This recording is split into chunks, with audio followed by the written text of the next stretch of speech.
Dari kumpulan yang terbuang, bila peluru menembus kulitku, ku akan merana menerjang luka dan bisa ku bawa berlari hingga hilang peri dan peri, dan aku kan hidup 1000 tahun lagi. Saya lama betul ini, dan kita harus bicara pahlawan. Di sana juga ada anggapan bahwa pahlawan itu yang memegang gerincing, senapang. Lupa orang bahwa yang memegang pena itu lebih duluan sebelum dia memegang bambu runcing. Ideologi itu muncul dulu sebelum adanya senjata. Itu bagaimana John Locke, Montesquieu, semua yang di Perancis, di Inggris itulah yang memberikan demokrasi, dan kemudian baru muncul demokrasi itu di Amerika dan lain-lainnya. Dan kemudian setelah politis etis itu ke 1901 itu akibat pendidikan barat, mulai kita mengenal demokrasi, mulai kita ingin bersatu. Semua ini adalah pahlawan-pahlawan semuanya. Dan semuanya menurut saya, semua orang Indonesia ini ada pahlawan dalam ukuran tertentu. Karena pahlawan adalah orang yang memberikan kontribusi terhadap orang lain, terhadap kehidupan. Orang yang memberi kontribusi terhadap kehidupan, yang memberikan makna kepada kehidupan, yang memperpanjang kehidupan orang lain, itu adalah pahlawan. Seorang yang menolong orang yang tenggelam di sungai sehingga orang tidak jadi mati, memperpanjang kehidupannya, itu adalah pahlawan. Seorang yang memberi makan orang lain yang kelaparan, itu adalah pahlawan. Dan memberikan pemaknaan pada hidup, itulah pahlawan. Pemaknaan bukan dengan nyawa aja. Pemaknaan itu adalah dengan rezeki, dengan memberi makan, dengan memberi pencapaian-pencapaian teknologi. Pahlawan adalah seperti setiap orang ini, seperti tidak hanya harus tentara, polisi, pegawai negeri, tapi juga orang-orang biasa itu juga adalah pahlawan. Itu mereka pahlawan. Orang yang ayah yang memberikan makan anaknya secara jujur, secara halal, itulah yang berjuang sebagai seorang pahlawan keluarganya. Dan itulah sebenarnya yang kita harus sadari bahwa hidup ini ada pahlawan. Hidup ini adalah upaya untuk memberikan dedikasi, kontribusi kepada orang lain. Dan kata lain, hidup memberi arti, memberikan arti kepada orang lain dengan memberikan pemaknaan, dengan memberikan manfaat pada orang lain. Seperti yang katakan Nabi Muhammad, orang yang paling baik itu adalah orang yang memberikan manfaat kepada orang lain, memberikan rahmat kepada orang lain, rahmatan lil alamin, memberikan rahmat kepada orang lain. Dan inilah pahlawan. Kita para seniman pada dasarnya kita memang terlahir untuk menjadi orang yang bebas. Inti dari kepahlawanan adalah kebebasan, kemerdekaan. Maka yang dicapai dulu merdeka. Itulah yang dilakukan oleh orang-orang yang sibuk mulai dari Sumpah Pemuda itu. Para pemuda itu memulai semangatnya untuk membuat suatu charter, perjanjian, sumpah yang akan bersatu dan kemudian memberikan kebebasan, mendirikan negara. Dan negara inilah modal untuk menjabatkan kebebasan, adalah modal utama dari kebebasan. Dan setelah kebebasan itu baru diisi. Isi itulah yang namanya harga hidup suatu bangsa. Permulaan bangsa ini kita dalam waktu survival, itu harga mati. Bagaimana kita diserang tentara Belanda, diserang Jepang, setelah itu datang Belanda, aksi polisional ke-1, aksi polisional ke-2, sebagainya, itu di mana negara dalam bahaya sehingga ibu kota pindah ke mana sampai Safruddin Prawira negara menjadi presiden sebagai menggantikan Soekarno lagi sibuk atau ditangkap. Itu adalah masa-masa survive, masa-masa eksistensi kita dalam keadaan darurat. Disitulah kita bicara merdeka atau mati. Itulah pilihan. Mati adalah sama dengan hidup, karena kematian ini memberi harga kepada hidup. Ya, itulah seorang pahlawan. Ada kematian yang memberikan harga kepada hidup. Itulah kematian para pahlawan yang berjuang itu, tentara, polisi atau para pemuda TKR dan sebagainya, itu yang berjuang itu semua mati hanya untuk memberikan harga pada hidup, memberikan harga kepada kehidupan. Setelah itu kita setelah merdeka tenang itu malah kita melakukan pembangunan, membangun sekarang. Dan di situ kita bicara merdeka atau lebih merdeka lagi. Jadi di sini kita yang menjadi bukanlah harga hidup lagi yang dibicarakan, bukanlah harga hidup mati, tapi harga hidup. Berikan harga hidup kepada hidup ini sendiri, kepada kemerdekaan ini. Selalu kita bicara harga mati, Pancasila harga mati, ini harga mati. Itu memang sudah jelas, itu sudah ada. Kita dalam etapa berikutnya, harga hidup, memberikan arti kepada Pancasila itu, memberi kesejahteraan kepada orang yang menganut Pancasila itu, memberikan kesejahteraan, artinya memberikan peluang bagi bangsa ini, semua rakyat bangsa, rakyat kecil, para tenaga kerja, para pengusaha, para kapitalis, semua itu diberi peluang, dan para pekerjanya untuk memberikan arti kepada bangsa ini, memberikan makna kepada bangsa itu, makna hidup. Makna hidup adalah apa yang dihasilkan oleh bangsa itu, puisi, prosa, kalau kita dari sastrawannya, tari, semuanya. Dan kemudian pencapaian-pencapaian, itu namanya mobil listrik, itu yang pencapaian dulu, pesawat terbang yang Nursanio itu, yang sekarang entah tak jadi itu apa, saya nggak tahu. Itu kemudian, dan sebagainya. Itulah harga-harga hidup itu. Itulah yang harus kita isi. Itulah yang harus dibersih. Dulu orang mengisi baru dengan ideologi, dengan idealisme, dengan pemikiran-pemikiran.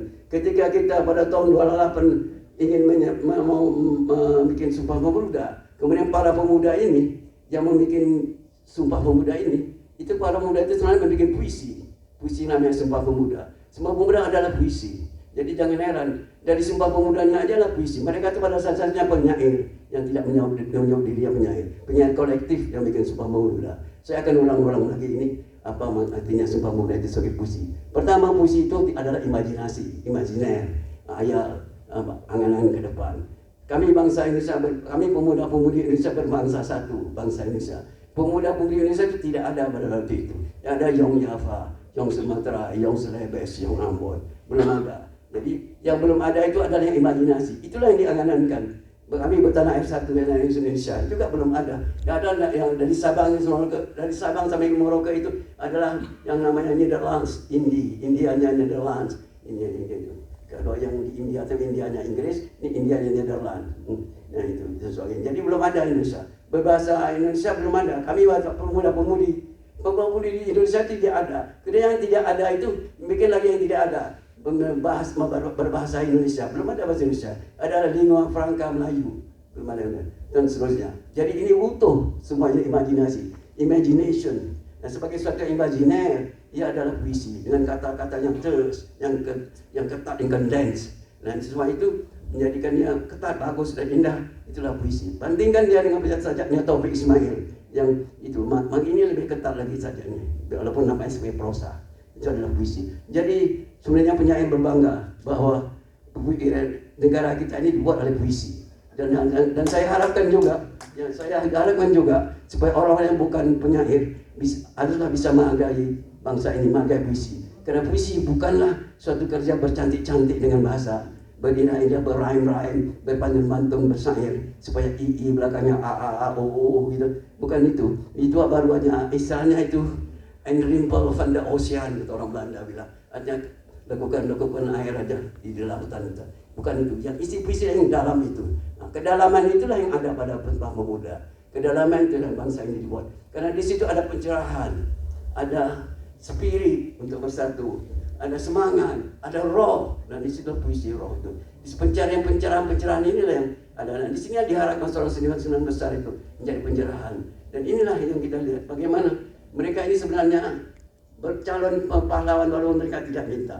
Kita heran, kita bicara sini. Para penyair saya heran, sibuk dengan, bukan saya tidak menghormati, sangat menghormati. Sibuk dengan pahlawan lama di daerahnya, satu-satu. Sebenarnya ini, datuk ini, semuanya pahlawan. Oke, itu bagus. Tapi kita lupa melihat bahwa ada juga seniman-seniman besar yang seharusnya sudah jadi pahlawan. Seperti Rendra itu seperti Habib Yasin itu. Itu kan orang-orang besar, bukan kecil peranan Rendra. Kalau Soeharto bisa jadi pahlawan, apa pula Rendra tak bisa kan? Saya kira sama-sama bisa. Mari kita melupakan beberapa kekurangan yang lalu. Kalau demi persatuan ini, demi bangsa ini bersatu besar. Mari kita lupakan. Mari kita melihat bersikap husnuzon terhadap sejarah itu. Mari ambil yang susah, ambillah hikmahnya. Dan sekarang hikmahnya itu ya, Rendra bisa dia mencoba meletakkan dalam posisinya sebagai pahlawan. Mungkin tidak perlu di taman pahlawan. Banyak juga pahlawan yang tidak mau dimakan pahlawan, seperti Hatta misalnya, dia nggak mau dikuburkan di taman pahlawan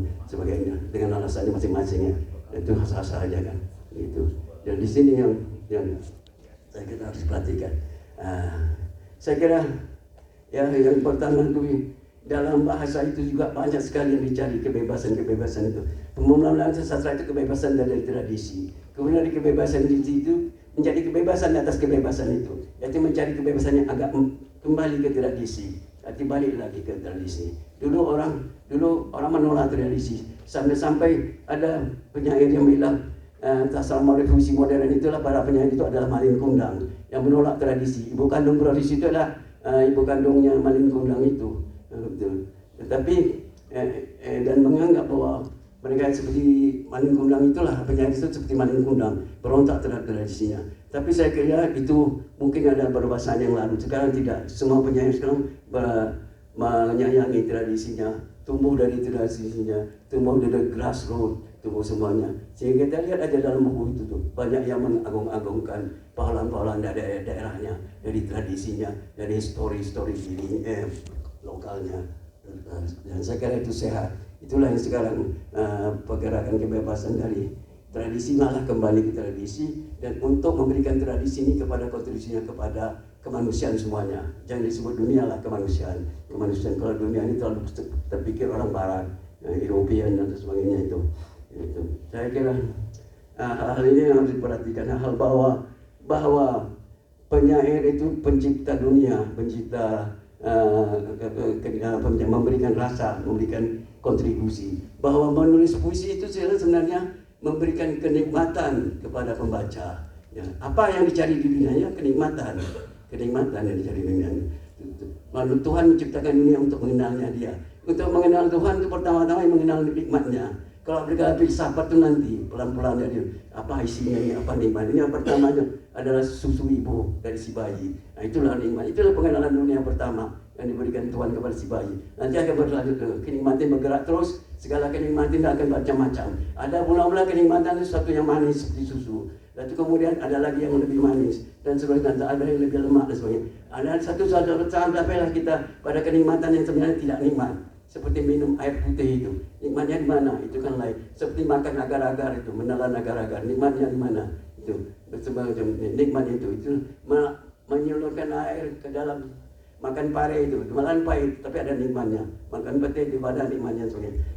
Nuansa-nuansa kenikmatan inilah yang secara fisikal kita rasakan, dan kemudian penyair juga akan merasakan itu. Kemudian dari yang fisikal ini, penyair akan mencari yang spiritual, yang di atasnya lagi. Perkembangan itu, perkembangan spiritual seperti kan oleh Jalaluddin Rumi itu. Mula-mula kita jadi binatang mati jadi manusia mati jadi terus menjadi roh yang mendekat kembali kepada Tuhan. Ada kenaikan evolusi spiritual itu.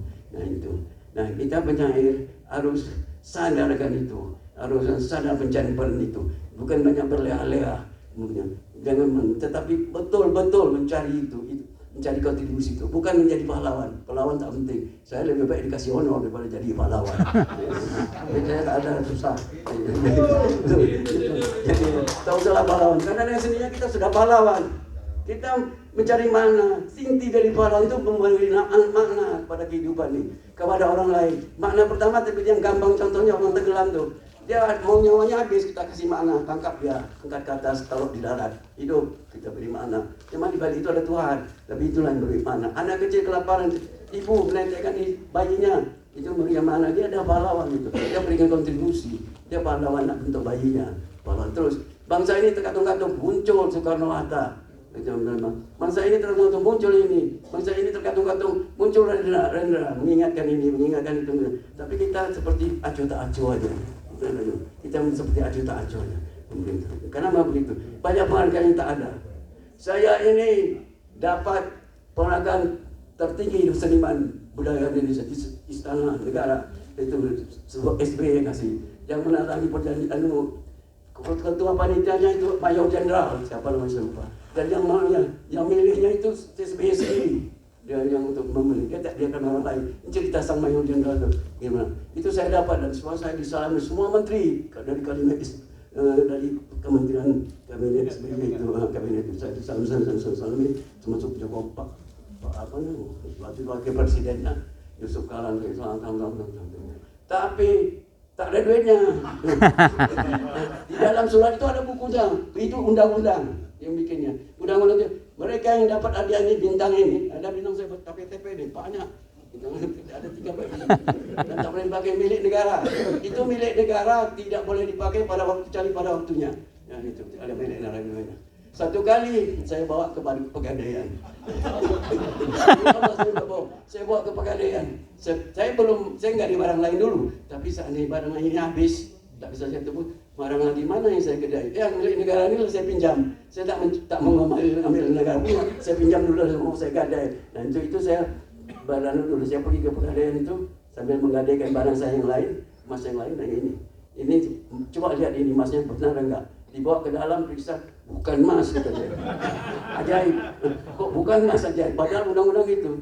Dan di situ dibilang, penghargaan ini bisa diberikan duit, kira-kira bisa. It might be. Kalau bahasa Inggrisnya itu probably lah. Inggrisnya tidak, it might be. Probably, ya. Jadi, maksud saya bukan mengeluh soal keuangan. Begitulah kita. Jadi jangan kita pikirkan duit, karena mereka takkan ngasih duit kan. Kita pikir kebebasan kita aja, pencarian spiritual kita. Itu aja. Ngapain itu? Jangan takkan dapat itu. Itu aja. Tapi kita senang-senang aja. Dan ini sebenarnya banyak hal-hal kita salah ini, karena kita tidak memberikan arti kepada kawan kita sendiri. Kericuan di tim ini kebanyakan dilakukan oleh seniman kita sendiri yang diam.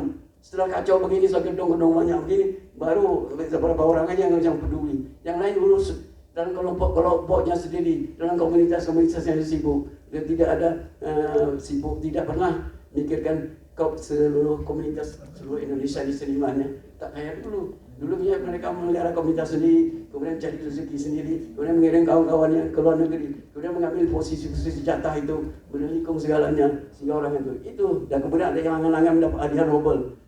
Saya heran, kok hadiah Nobel yang dicari? Berikan hadiah kepada bangsa ini, jangan beri hadiah Nobel, minta ada hadiah Nobel. Hadiah Nobel itu gampang kok. Pertama, sekular, kemudian mengkritik agama.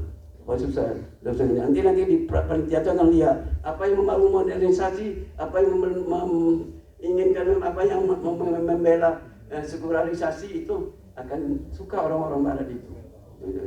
Tapi kita tidak usah cari hadiah Nobel, kita cari hadiah untuk bangsa ini. Kita cari pemberian kita kepada bangsa ini. Hormati apa yang kita dapat di sini. Kita lihat misalnya orang Jepang itu orang Jepang, orang Korea atau segala macam. Dia ada bisa memberi. Samsung itu pahlawan, ya. Daihatsu itu pahlawan, pemberian itu.